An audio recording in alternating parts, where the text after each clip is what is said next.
Hi, I'm Galen, a partner with Insurance Claim HQ, powered by Shannara Trial Attorneys. After a disaster, or really anything that happens to your home, you should start documenting your own damage. Of course, the insurance company has an obligation to do so, but you really shouldn't wait for them. So you need to do this kind of three ways.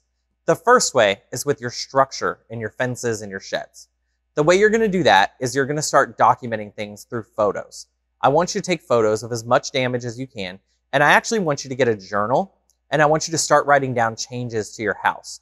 For instance, after a big wind event, you may start to see water stains coming down your ceiling and even down your walls. That's really important to start to document because, again, if you take photos on the first day, it's not going to show that. So I want you to take that journal, and every time you see things you hadn't written about before, I want you to also take photos of that. The second type of damage I want you to document is your contents, your stuff. You're going to want to throw away everything that's water damage. That's going to be your natural impulse. Insurance companies are not going to like that at all. So the way you deal with that is before you throw anything away, you take a bunch of photos of it to show the condition it was in, and you write down, again in another journal, the make, the model, the age, how much it was, all the identifying information. Your insurance company is going to ask you about this later, and you really need to have all of it to try to avoid them telling you that you somehow prejudice their ability to investigate the claim, so they're not going to pay you. I don't want to see anyone go through that if it's avoidable, and it really is avoidable. I know.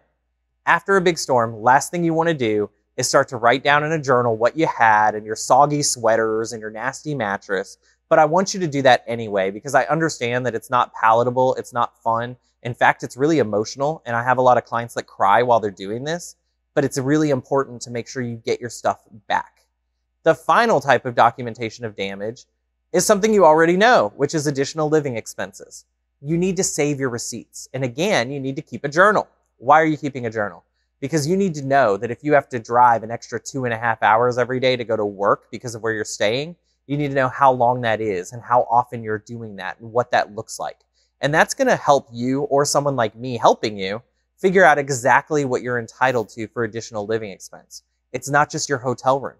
It's not just your meals. Yes, you can prove all of that through receipts and you can document it that way.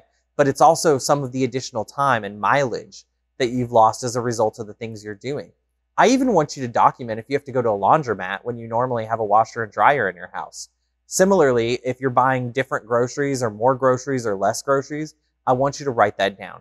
If you do those three types of documenting damage, you're going to find your insurance claim in a much better position than the average person. And that's going to allow you to close your claim quickly, promptly, and for a fair amount. If you have any questions about this or really anything for your claim, give us a call at Insurance Claim HQ. We'd love to help.